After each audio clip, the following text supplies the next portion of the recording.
October 23, 1943. The morning mist clung to the airfield at Jagdfliegerschule 4 near Fürstenfeldbruck as Hauptmann Klaus Richter watched his most experienced instructor pilot collapse beside his Messerschmitt, Bf 109. Major Wilhelm Hoffmann, a veteran with 47 confirmed kills, had been flying combat missions for 38 consecutive days. His hands shook uncontrollably as he tried to light a cigarette, the flame dancing wildly in the October air. The sound of Allied bomber formations rumbled overhead like distant thunder, a reminder that the war was coming closer to the fatherland with each passing day. Richter knelt beside the exhausted pilot, noting the dark circles under his eyes, the tremor in his voice as Hoffmann whispered about seeing enemy fighters that weren't there. The smell of aviation fuel mixed with the acrid scent of fear-induced sweat. In that moment, as he helped Germany's third highest-scoring ace to the medical tent, Richter realized something that would shake his faith in the entire Luftwaffe command structure. The mathematics of survival had been turned upside down, and the very strategy designed to preserve Germany's air superiority was systematically destroying it. No one in the 3rd Fighter Wing knew that one instructor's forbidden discovery that morning would reveal the dark truth behind why Germany's greatest pilots were dying faster than teenage recruits fresh from flight school. Klaus Richter had grown up in the small Bavarian town of Garmisch-Partenkirchen, where his father operated a modest clock repair shop beneath the shadow of the Zugspitze mountain. The rhythmic ticking of hundreds of timepieces had taught young Klaus the importance of precision and timing, long before he ever climbed into a cockpit. His mother, Anna, had wanted him to follow his father's trade, to work with his hands, building something lasting and peaceful. But Klaus had always looked up at the sky, watching the occasional aircraft cross the Alpine peaks and dreaming of flight. When Germany began its military expansion in 1936, 18-year-old Klaus volunteered for the newly reformed Luftwaffe, driven not by political ideology, but by an almost mystical attraction to aviation. His initial training at the flight school in Schleißheim revealed a natural aptitude for both flying and instruction. Unlike many of his peers who craved the glory of aerial combat, Klaus found himself drawn to the technical aspects of flight training and pilot development. His instructors noted his unusual ability to break down complex aerial maneuvers into simple, teachable components. By 1939, he had earned his commission as a lieutenant and was assigned to train the new generation of German fighter pilots. His methodical approach and genuine concern for student safety earned him respect among both cadets and senior officers. He had a gift for seeing patterns that others missed, for understanding the subtle relationships between fatigue, decision-making, and pilot performance. His fellow instructors often joked that Klaus could predict which students would wash out simply by watching them tie their boots, but his accuracy was unsettling. As Germany entered the war, Klaus remained at the flight schools, training wave after wave of young men who would soon face the Allied air forces over Europe. He had no idea that his analytical mind would soon uncover a truth that the highest levels of Luftwaffe command either couldn't see or refused to acknowledge. By 1943, the strategic situation for Germany's air forces had deteriorated dramatically from the early war years when Luftwaffe pilots had dominated the skies over Poland, France, and the early Eastern Front campaigns. The Battle of Britain had cost Germany many experienced pilots, but the real bleeding began with the massive air campaigns over the Soviet Union and the growing Allied bombing offensive against German industrial targets. American bomber formations, heavily escorted by long-range fighters, were penetrating deeper into German airspace daily, forcing the Luftwaffe to maintain constant defensive patrols. The Royal Air Force continued its nighttime bombing campaigns, while the United States Army Air Forces struck during daylight hours. creating a relentless cycle of air combat that stretched German pilot resources beyond their breaking point. Traditional military wisdom suggested that experienced pilots should survive longer than novices, and indeed German aces like Erich Hartmann, Gerhard Barkhorn, and Günter Rahl were achieving unprecedented kill ratios against Allied aircraft. However, the Luftwaffe's tactical doctrine had evolved into a dangerous dependency on these elite pilots. Rather than rotating experienced aviators to training roles or rest positions, Luftwaffe Command kept their best pilots in continuous combat operations, believing that their superior skills made them indispensable for stemming the Allied air offensive. The logic appeared sound on paper. Veteran pilots shot down more enemy aircraft per sortie and theoretically provided better protection for German ground forces and industrial targets. But this strategy created an unexpected mathematical paradox that Klaus Richter was beginning to recognize through his position as a flight instructor. The constant flow of replacement pilots arriving at his training facility told a disturbing story about pilot longevity that contradicted everything the Luftwaffe leadership believed about combat effectiveness. New pilots were indeed being shot down at higher rates during their first few missions, but those who survived the initial learning curve were actually lasting longer than the veteran aces, who had been flying continuous combat missions for months or even years. The pattern first became visible to Klaus through the replacement pilot reports that crossed his desk each week throughout the summer and early autumn of 1943. Young pilots arriving from combat units would describe the fate of their squadron mates, and Klaus began keeping detailed records of pilot survival rates based on experience level. What he discovered challenged every assumption about combat aviation that the Luftwaffe held sacred. Pilots with fewer than 10 missions had a 47% casualty rate during their first month of combat, but those who survived this initial period often continued flying for 6 months or more before being killed or wounded. Meanwhile, pilots with more than 50 missions, the men classified as experienced veterans and aces, were being lost at an alarming rate that actually exceeded the casualty rate of new pilots after their first few weeks. The reason became clear as Klaus interviewed more replacement pilots and analyzed the combat reports. Veteran pilots were flying 3 or 4 missions per day every day without adequate rest periods between sorties. They were being assigned the most dangerous missions, leading formations against heavily defended bomber streams and engaging superior numbers of Allied escort fighters. Most critically, they were suffering from what Klaus recognized as cumulative fatigue that impaired their judgment and reaction times. He watched this same pattern play out with his own instructor pilots who were being rotated into combat roles to fill critical shortages.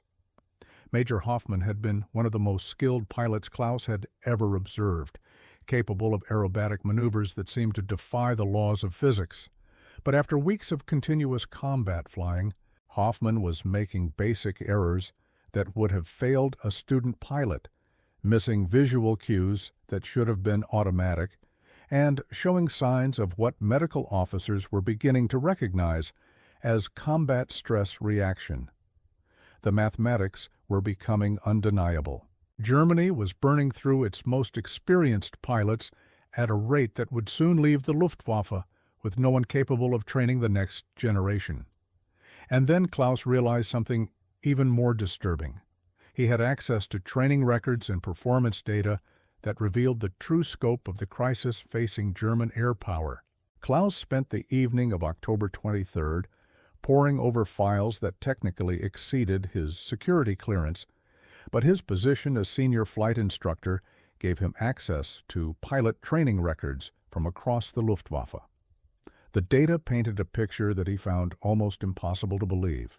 In January 1943, the Luftwaffe had possessed approximately 4,000 experienced fighter pilots with more than 100 hours of combat time. By October, that number had dropped to fewer than 1,200, despite the fact that German aircraft production was actually increasing and new pilots were completing training at record rates. The replacement pilots arriving at Klaus's facility had received an average of 60 hours of flight training before being sent to combat units, compared to over 200 hours for pilots trained in 1940 and 1941. But even more shocking was the data on pilot utilization. Top-scoring aces like Hans-Joachim Marseille had flown over 400 combat sorties before being killed in September 1942, while Allied pilots typically flew 50 missions before being rotated to non-combat roles. The American 8th Air Force had implemented a policy limiting bomber crews to 25 missions before rotation, recognizing that combat stress and fatigue made longer tours counterproductive. But the Luftwaffe was flying its best pilots until they died, were captured, or suffered complete psychological breakdown. Klaus discovered reports of veteran pilots falling asleep in their cockpits during formation flights, experiencing hallucinations during combat, and making tactical errors that would have been unthinkable during their early combat careers.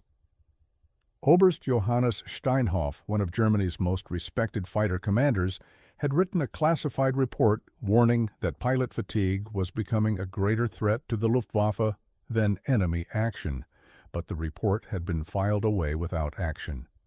As Klaus reviewed the mounting evidence, he realized that Germany's military leadership was trapped in a logical fallacy that was destroying their most valuable military asset.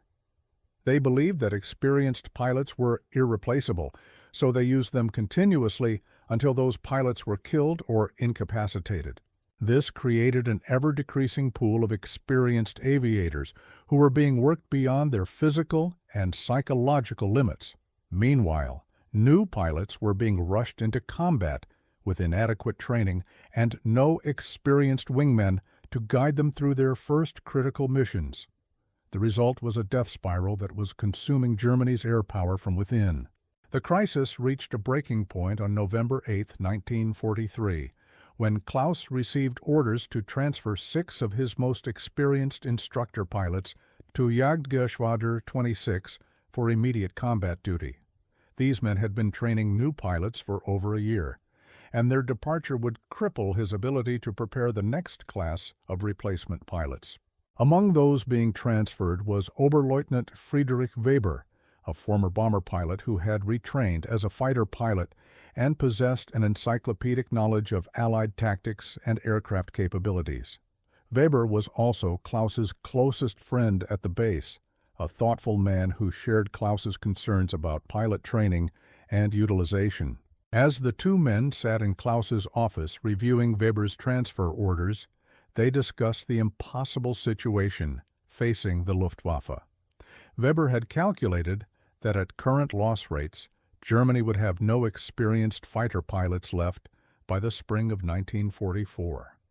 They're asking us to train pilots in 60 hours for missions that should require 300 hours of preparation, Weber said, his voice heavy with frustration, and then they take away our best instructors to fill gaps that will just create larger gaps. Klaus stared at the transfer orders, knowing that sending Weber into combat was essentially a death sentence disguised as military necessity. Weber had a wife and 2 young children in Munich, and his skills as an instructor could save dozens of pilots if he remained at the training facility. But orders were orders, and questioning military directives could result in court-martial or worse. That evening, as Klaus walked the perimeter of the airfield, he made a decision that would violate every regulation in the Luftwaffe manual and potentially cost him his career or even his life. He would not allow the systematic destruction of Germany's pilot training capability to continue without resistance. He had identified a solution that could preserve both experienced pilots and improve the survival rate of new aviators, but implementing it would require him to directly disobey orders from the highest levels of Luftwaffe command. The plan forming in his mind was audacious, probably impossible, and certainly treasonous by military standards. But the mathematics of pilot survival left him no choice. Klaus's plan centered on a fundamental deception that would require the cooperation of his entire training staff and perfect timing with combat unit rotations. Rather than allowing his experienced instructors to be transferred to combat units, he would create a system of rotating assignments that kept veteran pilots in training roles while ensuring that combat units received adequate reinforcement. The key was manipulating the personnel records and rotation schedules to make it appear that orders were being followed, while actually preserving the training infrastructure.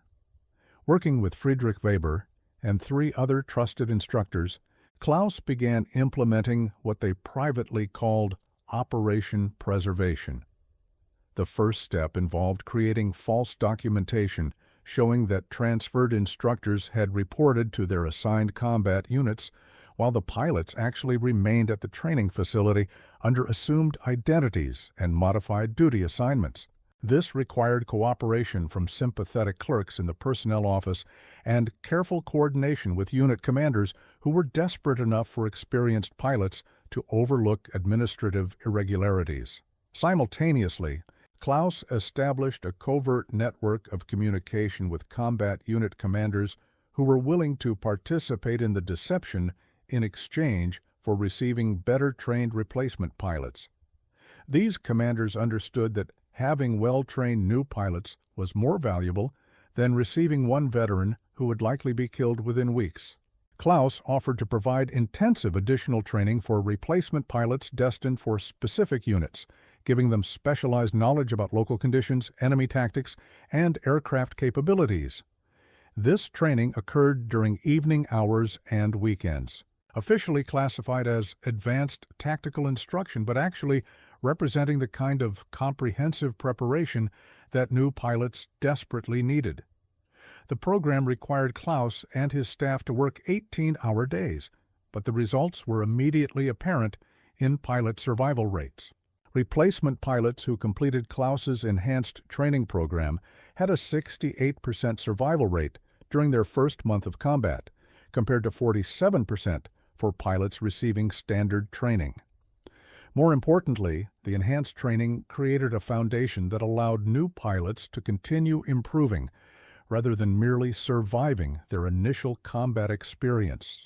The success of Klaus's unauthorized training program attracted attention from combat unit commanders who began specifically requesting pilots from Jagdfliegerschule 4. By December 1943, Klaus was receiving informal requests from squadron leaders across the Western and Eastern fronts asking for pilots trained in his program. These requests created both opportunities and dangers for Operation Preservation. The positive feedback provided cover for the enhanced training activities, but it also increased scrutiny from higher headquarters who wanted to understand why Richter's facility was producing superior pilots. Klaus responded by documenting his training methods in detail and submitting reports that emphasized innovative instruction techniques while carefully omitting any reference to the veteran instructors who were supposed to have been transferred to combat units. He presented his enhanced training program as a natural evolution of existing curriculum rather than a desperate attempt to compensate for the Luftwaffe's self-destructive pilot utilization policies. Meanwhile, the hidden veteran instructors continued their work under false identities, using their combat experience to prepare new pilots for the specific challenges they would face against American and British air forces. Friedrich Weber, officially listed as killed in action during a bomber escort mission, actually spent his days teaching new pilots how to attack B-17 formations while avoiding their escort fighters. His insights, drawn from personal combat experience, gave trainees knowledge that could take months to acquire through trial and error in actual combat situations. The irony was profound. By officially killing experienced pilots on paper, Klaus was actually keeping them alive and allowing them to multiply their effectiveness through training. Each veteran instructor was effectively creating dozens of better-prepared pilots who had significantly higher survival rates than pilots trained through conventional methods. The mathematics of the program were compelling enough that several combat unit commanders became active participants in the deception. providing false reports about pilot transfers and casualties to maintain the fiction that Operation Preservation required. By February 1944, Klaus's program had trained over 300 pilots using the enhanced curriculum, and the survival data was becoming impossible to ignore. Units that received pilots from Jagdfliegerschule 4 were reporting casualty rates 20 to 30% lower than units receiving pilots from other training facilities. More significantly, pilots trained in Klaus's program were more likely to become effective combat pilots rather than mere survivors, achieving higher kill ratios and demonstrating better tactical judgment during their first months of combat. The success created a dangerous paradox for Klaus and his conspirators.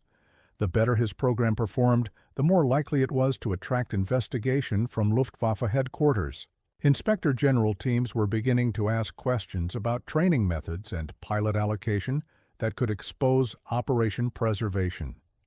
Klaus realized that his unauthorized program had grown beyond his ability to conceal it through administrative deception and clerical manipulation. He needed to find a way to legitimize the enhanced training program while protecting the veteran instructors whose supposed deaths allowed them to continue their work. The solution came through an unexpected source, Oberst Johannes Steinhoff, the fighter commander who had written the ignored report about pilot fatigue. Steinhoff had been transferred to a training command position and was conducting a review of pilot preparation programs across all Luftwaffe training facilities. When Steinhoff arrived at Jagdfliegerschule 4 in March 1944, Klaus made a decision that would either vindicate his actions or result in his execution for treason. He told Steinhoff everything about Operation Preservation, providing complete documentation of the program's methods and results. Klaus gambled that Steinhoff's previous concerns about pilot utilization would make him receptive to an unauthorized program that addressed those same issues. The meeting lasted 4 hours, with Klaus presenting survival data, training records, and testimony from combat unit commanders who had benefited from receiving better prepared pilots.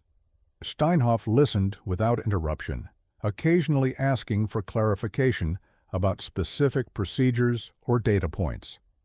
When Klaus finished his presentation, Steinhoff remained silent for several minutes, studying the documentation with the intensity of a man whose decisions could affect the outcome of the war. Steinhoff's response exceeded Klaus's most optimistic expectations and fundamentally changed the trajectory of Luftwaffe pilot training for the remainder of the war. Rather than court-martialing Klaus for disobedience and deception, Steinhoff recognized Operation Preservation as the solution to problems that were destroying German air power. "You have demonstrated," Steinhoff said quietly, "that our current pilot utilization policies are mathematically unsustainable. Your data proves that we are destroying our most valuable assets through misuse rather than enemy action."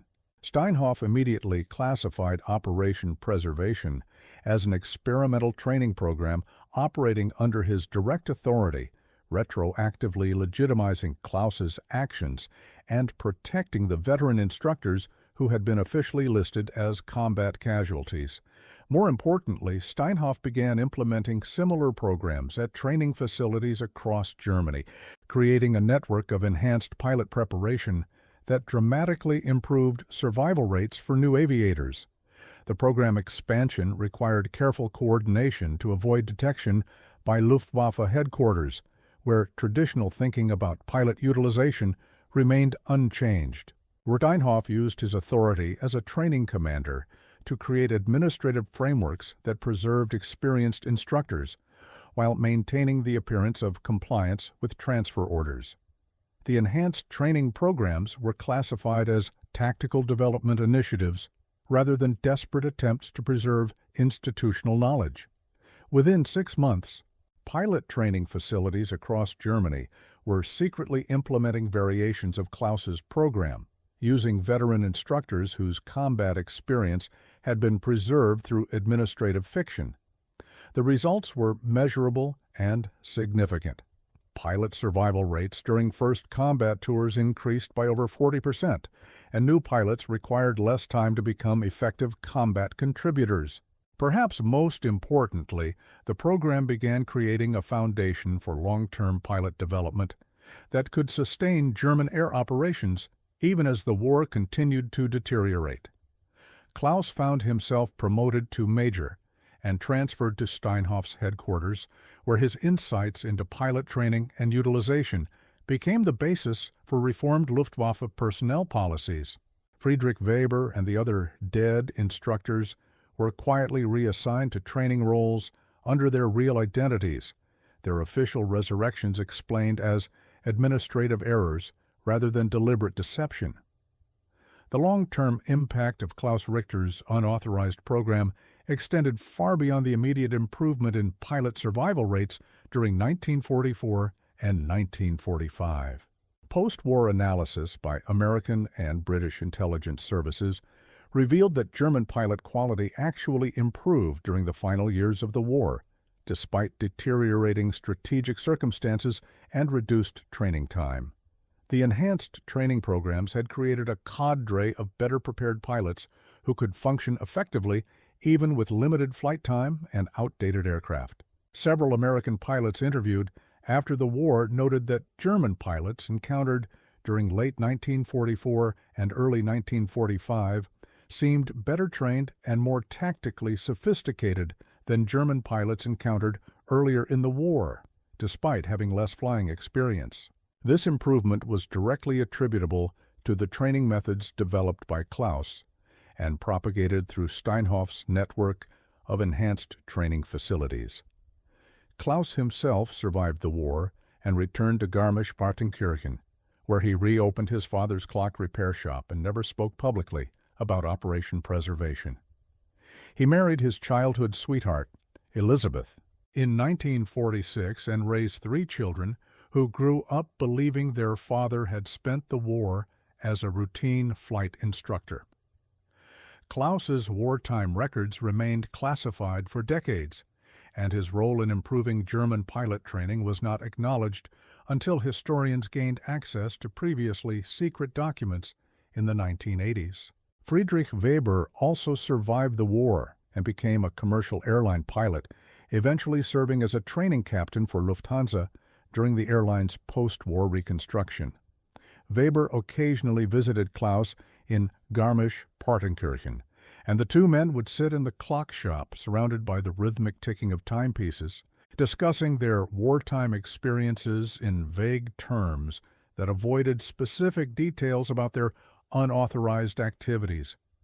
The mathematical insights that Klaus had discovered about pilot utilization and survival became foundational principles for modern military aviation training, though his contributions remained largely unknown outside of specialized military historical circles.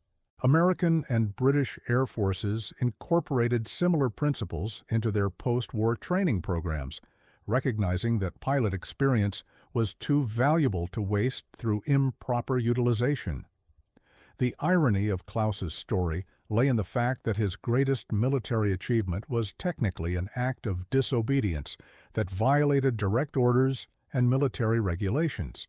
The broader implications of Klaus Richter's discovery about Luftwaffe ace mortality rates reveal fundamental truths about military effectiveness and resource management that extend far beyond World War II aviation. His recognition that experienced pilots were dying faster than recruits because of overutilization rather than combat skill identified a critical flaw in traditional military thinking about elite personnel. The Luftwaffe's belief that exceptional individuals should be used continuously until they were killed or incapacitated represented a strategic error that accelerated Germany's loss of air superiority and contributed to their ultimate defeat. Klaus's solution, preserving veteran knowledge through training roles while improving new pilot preparation, demonstrated that institutional memory and skill transfer were more valuable than individual heroics in sustained military operations. Modern military forces have incorporated these lessons into their personnel policies, establishing rotation systems that preserve experienced personnel while ensuring continuous knowledge transfer to new recruits. The mathematical principles that Klaus discovered about pilot fatigue and survival continue to influence contemporary military aviation, where pilot workload management and rest requirements are carefully regulated to maintain peak performance. His story also illustrates the courage required to challenge institutional assumptions when those assumptions are destroying the very assets they are meant to preserve. Klaus made a decision to disobey orders because he understood that following those orders would ultimately harm German military effectiveness more than enemy action could. His willingness to risk his career and potentially his life to preserve pilot training capability demonstrated a form of patriotism that transcended blind obedience to authority. The success of Operation Preservation proved that innovation and intellectual courage could be more valuable than strict adherence to established procedures, particularly when those procedures were based on flawed assumptions about complex military operations. Klaus Richter's legacy reminds us that sometimes the greatest service to one's country requires the courage to defy the orders of one's superiors, especially when those superiors are trapped by their own preconceptions and unable to recognize the mathematical realities of modern warfare. The dark truth that Klaus uncovered about Luftwaffe aces dying faster than recruits emerged from a perfect storm of strategic miscalculation, institutional blindness, and the mathematics of human endurance under extreme stress. German military leadership had fallen into the trap of believing that exceptional skill could overcome any obstacle, including the physiological and psychological limits of human performance under combat conditions. By treating their most experienced pilots as irreplaceable assets rather than finite resources, they created a system that systematically destroyed exactly what they were trying to preserve. Klaus's recognition of this paradox and his courageous decision to address it through unauthorized action saved countless lives and preserved knowledge that would otherwise have been lost. His story challenges us to question our own assumptions about expertise, leadership, and the proper use of exceptional talent in any field where human performance matters. Would you have had the analytical insight to recognize that your organization's most successful individuals were actually being destroyed by the very policies meant to utilize their talents? Would you have possessed the moral courage to disobey direct orders when those orders were mathematically certain to produce catastrophic results? Klaus Richter made those difficult choices in the crucible of World War, proving that sometimes the greatest loyalty requires the courage to rebel against the system you serve. His legacy lives on in every military pilot training program that emphasizes sustainable operations over heroic sacrifice, and in every organization that recognizes that preserving institutional knowledge is more important than exploiting individual brilliance until it burns out. Comment below and share this story so others remember that true leadership sometimes requires the courage to break the rules that everyone else follows without question.